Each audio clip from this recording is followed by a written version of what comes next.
Εάν γέννησες πρόωρα και το μωράκι σου νοσηλεύεται σε θερμοκοιτίδα, και έστω και αν ακόμα υπάρχει ανάγκη η αναπνοή του να υποστηρίζεται, υπάρχει κάτι πολύ σπουδαίο που μπορείς να ζήσεις μαζί με το μωράκι σου. Τη σωματική επαφή μαζί του δέρμα με δέρμα. Και αυτό γίνεται μόλις το επιτρέψει η κατάστασή του.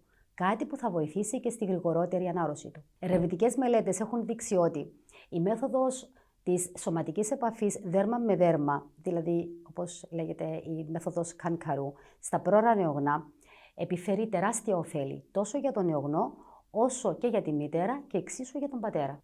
Τόσο το γάλα σου, όσο και η άμεση επαφή σου με το μωράκι σου δέρμα με δέρμα, αποτελούν πολύτιμο σύμμαχο της παρεχόμενης θεραπείας στη μονάδα. Για σένα που θυλάζεις ή ακόμα και για το μωράκι που δεν είναι ακόμα σε θέση να μπει στο στήθος και η μητέρα αναγκάζεται να βγάλει το γάλα της, η μέθοδος Κάνκαρου έχει τεράστια αξία, γιατί μπορεί να βοηθήσει στην αύξηση των ορμονών που είναι υπεύθυνες για την παραγωγή του γάλακτος, απελευθερώνοντας ένα παράγοντα οκιτοκίνης.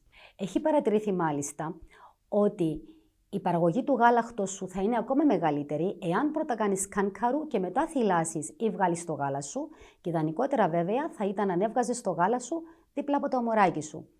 Έτσι γίνεται ομαλότερη προσαρμογή στον αποκλειστικό μετρικό θυλασμό και βοηθάει και στην αύξηση του σωματικού βάρους του νεογνού σου. Η τακτική επαφή δέρμα με δέρμα με το μωράκι σου τείνει να αναπτύσσει τον οργανισμό σου αντισώματα εναντίον των διαφόρων μικροβίων που βρίσκονται στο περιβάλλον, τα οποία αντισώματα στη συνέχεια εσύ περνάς το μωράκι σου μέσω του γάλακτος σου. Το γάλα σου λοιπόν είναι μοναδικά κατασκευασμένο να παρέχει στο μωράκι σου τη μεγαλύτερη δυνατή προστασία στις διάφορες ενδονοσοκομιακές λοιμώξεις, κάτι που κανένα άλλο γάλα δεν μπορεί να κάνει, και βοηθά έτσι και στη μείωση της νεογνικής θνησιμότητας.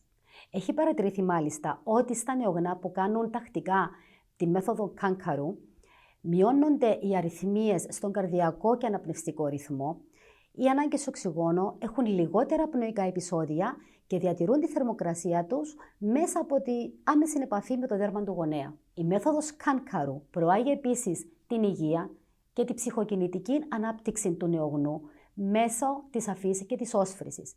Συμβάλλει επίσης στην βελτίωση του κύκλου ύπνου και εγρήγορσης και στη μείωση του πόνου κατά τη διάρκεια των διαφόρων νοσηλευτικών πράξεων, μειώνοντας τα επίπεδα της κορτιζόλης. Για τους γονείς λοιπόν που αναγκάστηκαν να αποχωριστούν τον νεογνώ τους γιατί γεννήθηκε πρόωρα και έπρεπε να νοσηλευτεί στη μονάδα, τους δίνεται η ευκαιρία να ζήσουν τη μοναδική εμπειρία της άμεσης επαφής με το μωράκι τους δέρμα με δέρμα.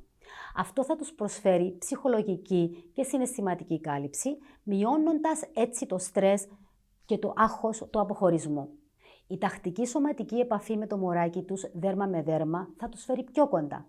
Το μωράκι θα εξοικειωθεί με τη μυρωδιά τους, τους χτύπους της καρδιάς τους, την αναπνοή τους, κάτι που προάγει το δέσιμο μεταξύ γονέα και μωρού.